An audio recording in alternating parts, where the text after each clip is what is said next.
Have you ever wondered why the more intelligent a person is, the more likely they are to be labeled as strange, dangerous, or quietly pushed to the edges of society?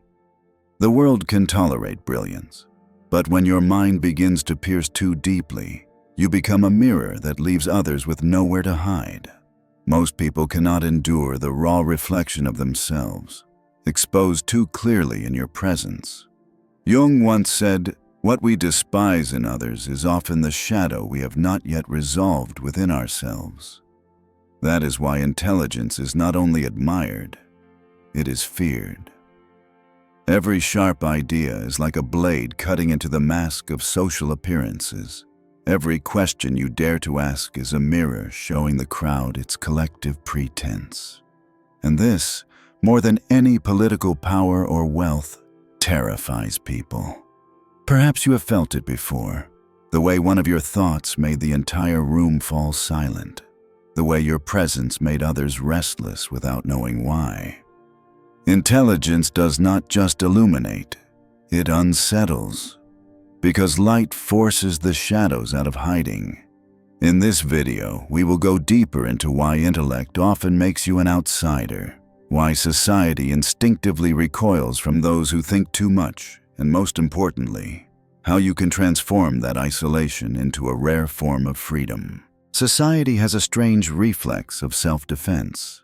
When faced with someone who is too intelligent, people often feel small, even threatened, without knowing why. It isn't because that person tries to appear superior. It is because their mind functions like a mirror. A single question asked too sharply, an observation held a second too long, or a pause in their voice that lingers. All of it forces others to notice truths they've tried to bury. Intelligence doesn't need to announce itself. It simply exists. And its mere presence is enough to make many feel exposed. Imagine sitting in what should be an intimate conversation. The other person cracks a joke to avoid the truth, but the intelligent one's eyes do not laugh. That gaze is like a mirror, reflecting the falseness without a single word of accusation. It is in that moment that discomfort is born. The other begins to grow defensive, not because you did anything wrong, but because they cannot stand the image that's being reflected to them. Carl Jung once emphasized, "The shadow we deny within ourselves is often the very thing we despise most when we see it in another." And the intelligent, often without meaning to, are the ones who make that shadow visible. This is why intelligence is so often mistaken for coldness or arrogance. In reality, intelligent people are not trying to diminish anyone. They simply cannot pretend not to see the cracks in the story. Yet when the truth surfaces too quickly, it feels to others as though their protective layer has been stripped away. What people call the discomfort of being around someone too intelligent is, in truth, the fear of facing themselves. In this light, the fear does not lie in the mind of the intelligent person. It lies in the mirror they carry, one that is too honest. And so, instead of listening, people step back.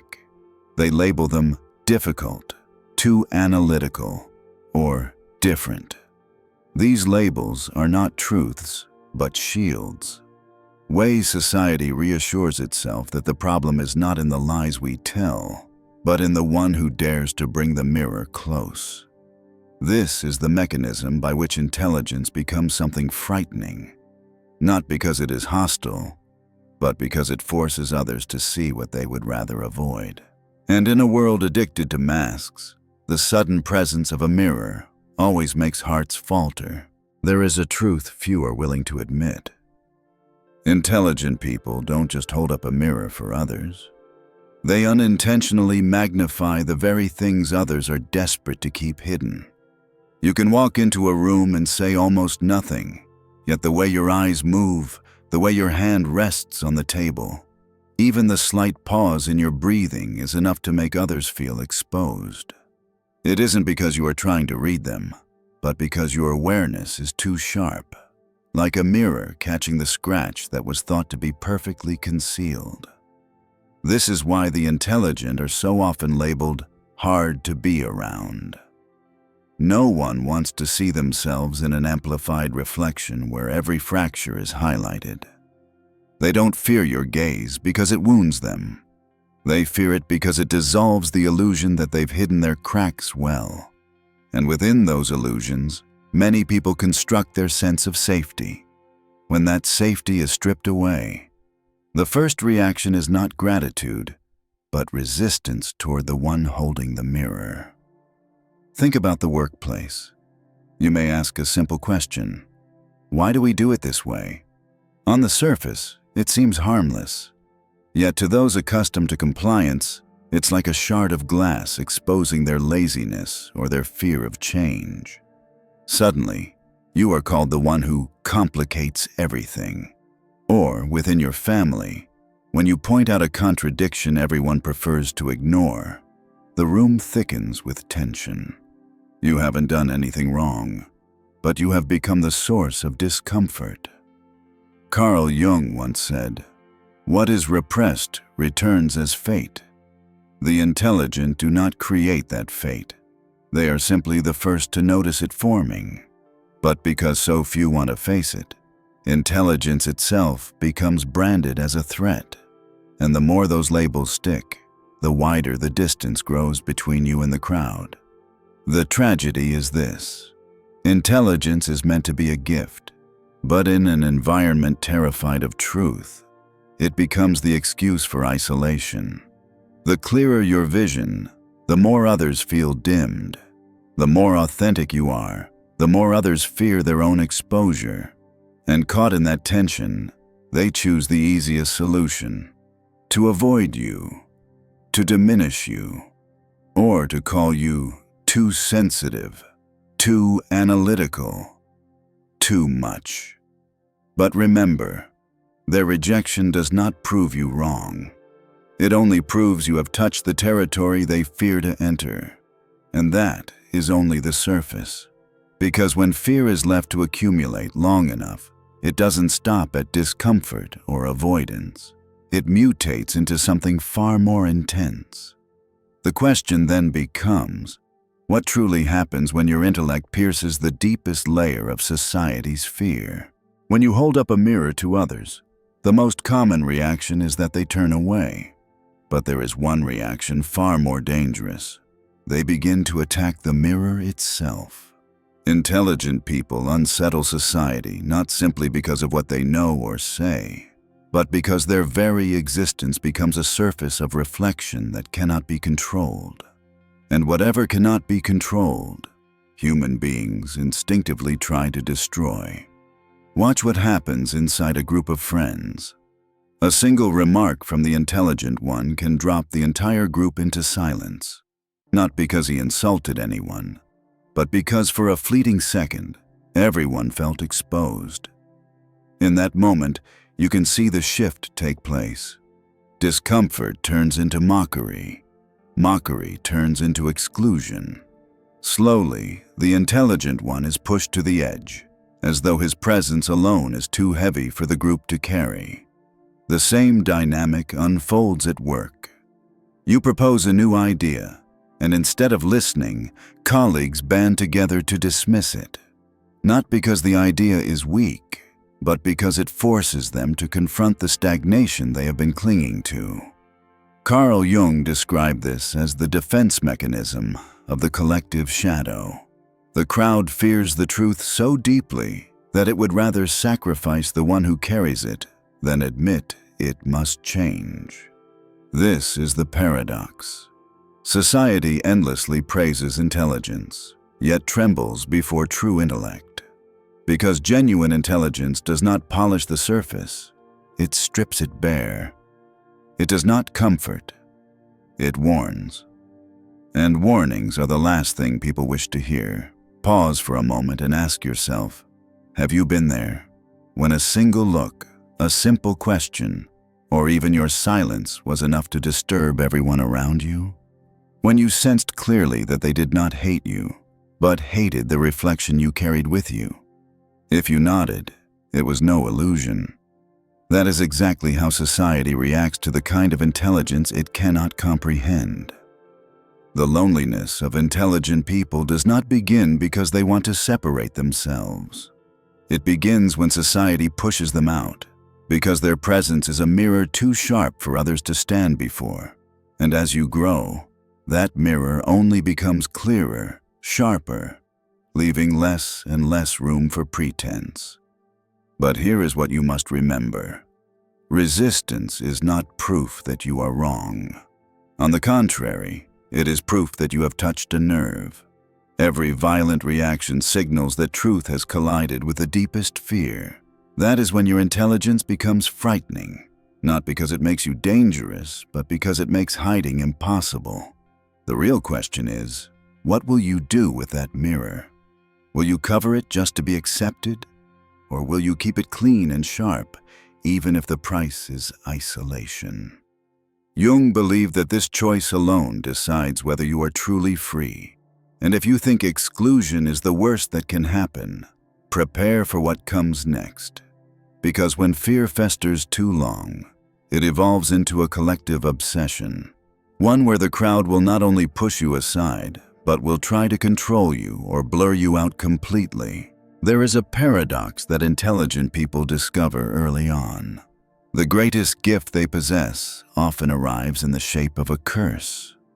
Others dream of quick insight and sharp perception, but when you truly carry it within you, the price soon reveals itself. Jung once said, "Intelligence is not only light, it is weight, because it forces you to see what others would rather forget." And that is why society often hands the intelligent an invisible sentence: too much. The curse of intelligence works like this. You notice contradictions in a conversation that everyone else agrees to ignore. You see the falsehood behind a smile that earns applause from the crowd. You feel the exhaustion behind an "I'm fine" that others take as small talk. Each time this happens, you bring out the mirror again, and the cost is distance. People withdraw, not because you are wrong, but because they do not want to carry the mirror that exposes them. This is the curse. Intelligence forces you to see, but denies you the right not to see. And the more you see, the harder it becomes to belong. Society will call you complicated, negative, even eccentric, simply because you refuse to swallow the same anesthetic pill everyone else is taking. Ask yourself, have you ever wished you were less perceptive, so you could laugh freely at shallow things? Have you ever longed not to notice that cold glance, so you wouldn't lie awake at night replaying it? That is the tragedy of those who bear the curse of intelligence. But Jung emphasized, this curse is not meant to destroy you, but to shape you. It pushes you out of pretense, forcing you to seek another space, one where you can live authentically, even if few walk with you. And it is in that solitude that a new form of freedom emerges. Because only when you no longer need approval do you finally begin to hear the voice within yourself. Remember this, if society fears you, it does not mean you are dangerous. It only means you are reflecting what they cannot stand to see. And if you carry the curse of intelligence, do not treat it as punishment.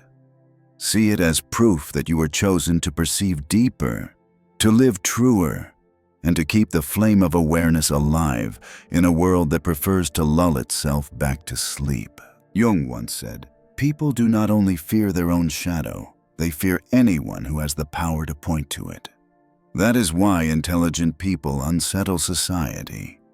They are like moving mirrors, whether intentionally or not, reflecting the very things the collective is desperate to hide.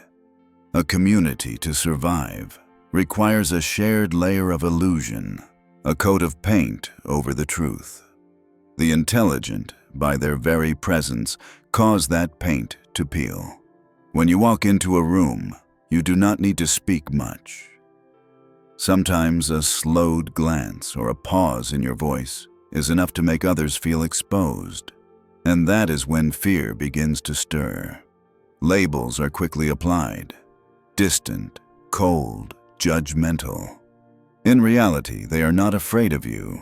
They are afraid of themselves when standing before the mirror. Society operates on an unspoken rule: do not cause someone to lose face. Do not expose their contradictions. Do not mention the truths everyone else is trying to avoid. Intelligent people break this rule, not because they want to rebel, but because they cannot pretend not to see, and that is what makes them a threat. There is a cold truth here. People will forgive you for being mediocre, but they will never forgive you for forcing them to confront themselves. This is why so many intelligent people end up isolated. In workplaces, in social groups, even within their own families. They are not hated because they are bad, but because they are too real. You may recognize this in yourself. The more perceptive you are, the more you are seen as distant. The deeper you understand, the fewer companions you have. The price of seeing more is not only loneliness, but suspicion. People quietly ask themselves, "What is he thinking about me?" And that single question alone creates a wall. This is the mechanism. Society does not fear intelligence as an abstract concept. It fears the mirror, and anyone who carries a mirror becomes a thorn in the eye of the collective. Since they cannot destroy the mirror, they choose instead to push you to the margins. There is a paradox that Carl Jung often emphasized. Those who see further usually have to walk alone. Intelligence is like a flame. It warms you in the dark, but that very light makes you a target. When you carry the flame in your hand, those still trapped in the night not only see you, but they also see their own shadows on the wall, and most cannot bear the sight. The intelligent are considered dangerous not because they seek to fight society, but because they expose its emptiness. A question they ask, a remark that seems harmless, can ignite like a spark landing on dry grass. Suddenly, fear bursts into flames. That fear quickly morphs into prejudice. He's too cold. She's too difficult. Yet behind those labels lies only one discomfort. The light reveals too much. Remember a moment when you spoke a simple truth and the room instantly fell silent. No one argued, but you saw the tension in their eyes. In that second, you knew. You had touched the place no one wanted to name. That is the essence of the flame of solitude. It illuminates, but it also burns the distance between you and others. Solitude here is not a punishment, but a consequence. When you carry a flame inside, you cannot lock it away. Yet the brighter it burns, the farther you find yourself standing from the crowd. You become the one rarely invited, the one rarely heard through to the end. Not because you do not belong, but because your presence unconsciously awakens defenses in others. Jung once described excessive intelligence as a detachment from the herd instinct. Society survives through rhythm. Laugh when others laugh. Believe when others believe. Stay silent when others stay silent. The intelligent, in some unexplainable way, always fall out of step. They see humor in what others mourn, danger in what others celebrate, and that discord brands them as threatening. The flame of solitude, however, has two faces. It can consume you, leaving you bitter and estranged. But it can also become a strength if you learn not to let it burn you, but to let it guide you. The intelligent often pass through a brutal choice: either extinguish the flame to be accepted, or keep it alive and accept the loneliness. That choice carves their destiny. Perhaps right now you too are carrying such a flame. You ask yourself, why am I so hard to approach? Why can't others understand? The answer is not that you are too difficult, but that you are shining light into corners others are not yet ready to face. And you must know, that distance does not define you. It only confirms that you are seeing more than they do. The most frightening thing for society is not intelligence itself, but the flame of intelligence that cannot be extinguished. Because once the light has been revealed, it cannot be dragged back into the dark. And you, the one carrying the flame, will always make the world uneasy. After all the whispers and suspicious glances, there comes a moment every intelligent person experiences, when the flame in their hand seems to remain only for themselves. No one else wants its warmth. No one else dares to face its light. At that point, solitude stops being a condition and becomes a silent truth. Yet within that silence, something strange unfolds. You begin to hear more clearly the rhythm within, no longer drowned out by noise, no longer rushing to prove yourself. The flame no longer exists just to illuminate others, but to keep you warm. Jung once said, "The one who does not follow the crowd will feel lonely, but also free." This is the critical turning point. Either you treat solitude as a sentence, or you realize it is the very space where your flame can burn without being extinguished. In that moment, society is no longer the final measure, only the backdrop against which your journey moves. This quiet is not an ending, but a threshold. From here you can choose. Let the fire fade into ashes within your loneliness, or let it smolder patiently, waiting for the necessary moment to blaze. And that choice marks the beginning of liberation. What makes society fear intelligent people is not that they are truly dangerous, but that they force the crowd to face the cracks everyone wants to hide. But instead of treating this as a burden, try flipping the mirror. If every doubtful glance, every whisper, is only proof that you've seen more, deeper, and more honestly than others can bear, then that fear itself becomes evidence that you are no longer trapped in the same maze. Jung once emphasized that mass society always seeks to assimilate every individual, and anyone who preserves their difference becomes a thorn. Yet that thorn is also the proof that you are still alive, still holding on to your identity. Reframed, intelligence is not a sentence, but a privilege. The privilege of seeing truth unmasked, the privilege of not being deceived by collective illusions, and the privilege of choosing your own path even if it means walking alone. Many fear being labeled difficult, too different. But ask yourself the reverse. What could be more dangerous than losing yourself just to secure a place in the crowd? When you dare to hold on to your sharpness, you not only challenge the fear of others, but you also free yourself from society's invisible grip. And then, solitude no longer signals exclusion, but opens the door to self-mastery. In that space of being left behind, you discover the ability to stand firm without immediate recognition. That becomes the foundation for a rare kind of freedom, a freedom not built on the approval of the many, but on the strength of your own inner core. If you've ever wondered why your presence makes others uneasy, the answer may be simpler than you think, because you are living as a mirror that refuses to bend the truth. And that, even if it costs you a few handshakes, grants you a gift society will never willingly offer, the freedom to be yourself. In the end, what sets you apart has never been raw intelligence alone, but the courage to keep your mirror upright even when society demands you bend it to fit their gaze. People may distance themselves. They may watch you with caution. They may whisper behind your back. But none of that is failure. It is only proof that you have stepped off the beaten path.